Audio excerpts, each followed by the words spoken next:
Again guys, nandito nga po tayo sa panibagong video kung saan gagawa tayo ng logo sa ML nung kagaya nung kay Insection. Ito yung kay Insection. Then punta kayong Google. So ayun yung gusto ko, Gusion Venom Skin PNG. Pwede nyo rin research kung anong skin o hero na gusto nyo. Lagyan nyo ng PNG or transparent. So ayun. Image.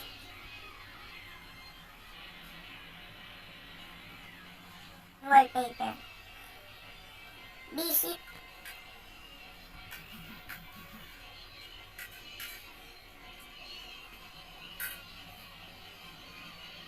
So, hanapin nyo lang siya. So, ayun. Hold. Download image. So, okay na yan. Na-download ko na. Then, punta kayong Pixel Lab. So, ito. Color of background. Black. Then dito, shapes, bilog or circle.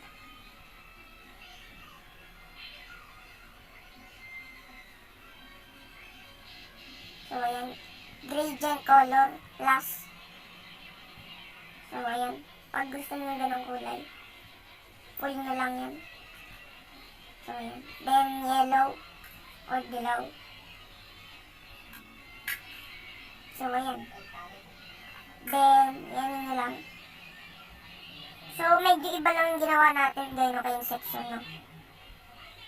So, okay na yan. Then, import. Yung dinaload natin kanina. So, ito. Yan. Then, kayo na lang mag-adjust kung gaano kalaki o kung saan yung gusto yung ilagay.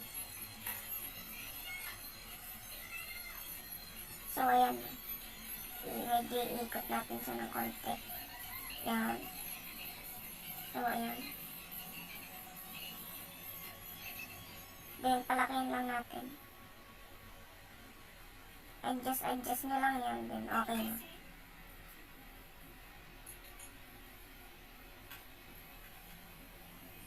So, ayan nga, no? Okay na yan. Then, lagyan nyo lang ng kulay on color.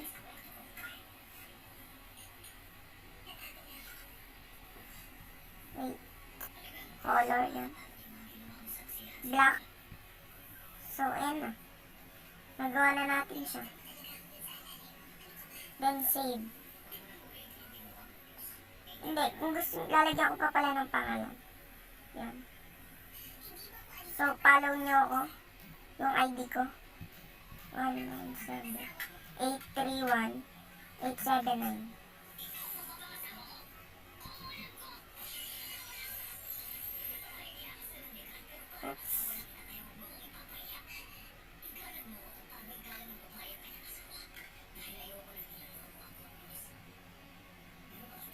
Then yan o. Lagyan nyo lang ng design ng ano nyo. Pwede nyo lagyan ng kulay. Punta kayong color. Then, font. Lagi kong ginagamit ay chunk 5. Then, stroke. Emboss. So yan, okay na.